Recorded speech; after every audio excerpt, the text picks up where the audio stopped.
你见过人被活活蒸死吗？把锅弄他装到那个里头就蒸死了。蒸死了？清蒸的蒸吗？蒸馒头的蒸。蒸馒头那个蒸了。这是真实发生在2016年四川省广元市某个小村庄里。离谱的是，这场让人头皮发麻的蒸活人，竟然是在死者的家长和全村人面前进行的。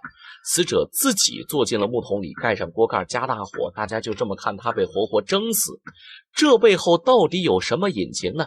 照片中的女子是死者李女士，44岁。问了才得知，李女士也是自愿坐进木桶里的。那没有人甘心去死吧？那李女士呢，平时身体一直不错，但是从前几年开始，她突然能听到别人不同的声音，甚至能够看到别人看不到的人跟她说话，她十分的烦躁，脾气也变得十分的暴躁。后来去医院检查才知道李女士得了精神分裂，但是没钱治病，就只好找偏方了。大家也不懂什么是精神分裂，以为她是被什么不干净的东西给缠上了。于是呢，他们就找上了隔壁村的胡军文强身上，据说他们治好了很多类似的病症。对此，当他们得知要用蒸的方式，并且配合着做道场的方式将李某身上的魔鬼逼出来时，也是深信不疑呀。那后来发生了什么呢？四川农妇人被活活蒸死，竟然只为了治病。原来该农妇只是因为常年生病，去医院检查出精神分裂，但是家里穷，没那么多钱买药治病，便听信了前来的2个巫师的话，坐进了这个木桶里。火是越烧越大，李某在桶内受不了喊叫，想出来，但是巫师们却说那哭声不是李某发出来的，而是缠在李某身上的魔鬼受不了他们的法术在叫，还说只要再坚持一会儿，李某就完全好了。后来木桶里惨叫声实在是令人头皮发麻呀，村民们强行把痛苦挣扎的李某给救出来，却发现他脸色已经变成了乌色，人也没法站着，只好扶他去屋里休息。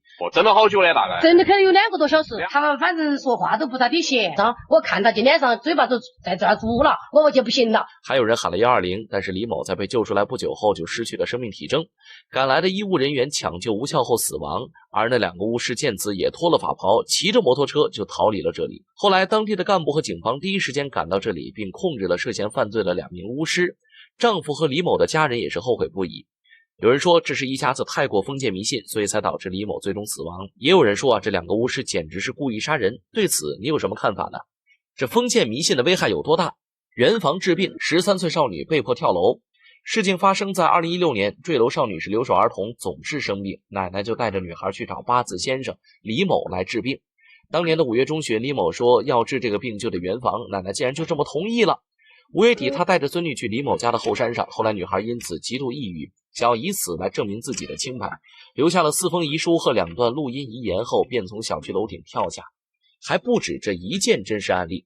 老太听信巫婆的蛊惑，认为刚出生2个月大的孙子是害人精，将其遗弃。事情发生在2015年的7月29号晚上，老太的孙子突发高烧，浑身发青。老太突然想起了有个巫婆跟她说小孩只能活3个月，如果不将他丢掉，家里会有大灾。于是老太将孙子扔到树林里，幸好婴儿被附近的村民发现，暂时抱回家收养。